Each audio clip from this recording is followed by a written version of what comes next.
ప్రతి అమ్మకు, ప్రతి చెల్లికి, ప్రతి అక్కకు మీ రాజశేఖర రెడ్డి బిడ్డ మీ షర్మిల శిరస్సు వంచి చేతులు జోడించి మనస్ఫూర్తిగా నమస్కరించుకుంటోంది.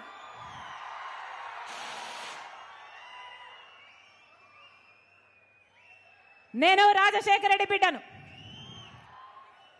కడప పార్లమెంట్ స్థానానికి కాంగ్రెస్ పార్టీ తరఫున ఎంపీ అభ్యర్థిగా పోటీ చేస్తుంది రాజశేఖర రెడ్డి బిడ్డ. మీ అందరి ఆశీర్వాదంతో పాటు మీ ప్రేమను, మీ ఓటును, మీ అభిమానాన్ని మీ రాజశేఖర రెడ్డి బిడ్డ మీద ఉంచాలని శిరస్సు వంచి చేతులు జోడించి మనస్ఫూర్తిగా ప్రార్థిస్తుంది రాజశేఖర రెడ్డి బిడ్డ. ఈ రాష్ట్రంలో ప్రజల సంక్షేమం కోసం కట్టుబడిన ఏకైక పార్టీ కాంగ్రెస్ పార్టీ. 10 సంవత్సరాలైంది కాంగ్రెస్ పార్టీ రాష్ట్ర విభజన జరిగి. 10 సంవత్సరాల రాష్ట్ర విభజన జరిగితే ఈ 10 సంవత్సరాలలో ఒక్కటంటే ఒక్క విభజన హామీ కూడా నెరవేర్చలేదు.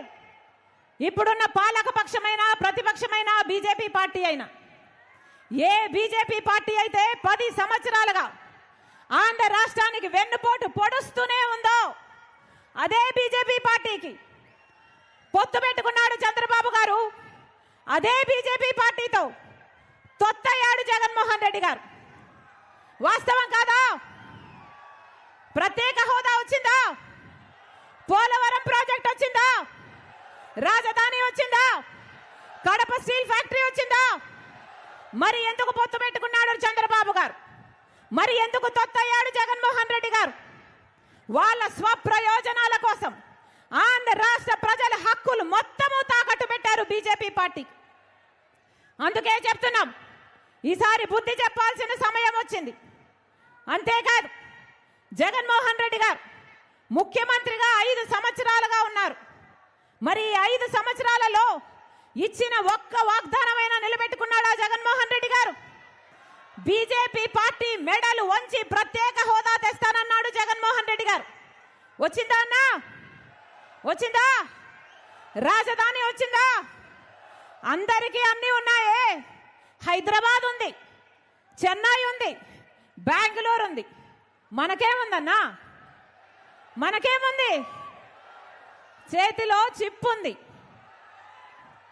నెత్తి మీద కుచ్చు టోపీ ఉంది. ఉందా రాజధాని? చంద్రబాబు గారేమో సింగపూర్ చేస్తానన్నాడు, జగన్మోహన్ రెడ్డి గారేమో 3 రాజధానీలు అన్నారు. తీరా చూస్తే మనకేముంది? గుండు సున్నా ఉంది. ఏం చెప్పాడు జగన్మోహన్ రెడ్డి గారు? వాషింగ్టన్ తలపిస్తానన్నాడు రాజధాని. అయిందా? ఎన్ని మాటలు చెప్పాడు జగన్మోహన్ రెడ్డి గారు? రైతుల కోసం 3000 కోట్లతో ధర స్థిరీకరణ నిధి ఏర్పాటు చేసి ప్రతి సంవత్సరము పక్కన పెడతానన్నాడు జగన్మోహన్ రెడ్డి గారు. అయిందా? 4000 కోట్లతో పంట నష్టపోతే పంట నష్టపరిహారానికి ప్రతి సంవత్సరము పక్కన పెడతానన్నాడు జగన్మోహన్ రెడ్డి గారు. పెట్టాడా? సంక్రాంతి వచ్చినప్పుడల్లా జాబ్ క్యాలెండర్ వస్తుందన్నాడు జగన్మోహన్ రెడ్డి గారు. వచ్చిందా? పూర్తి మద్యపాన నిషేధం చేస్తానన్నాడు జగన్మోహన్ రెడ్డి గారు. చేశాడా? చెయ్యకపోగా ఈరోజు సర్కారు ఏది అమ్ముతే అదే తాగాలి. ప్రపంచంలో ఎక్కడా లేనివి ఇక్కడ అమ్ముతున్నారు. వాళ్ళు భూమ్ అమ్ముతే మీరు భూమ్ తాగాలి.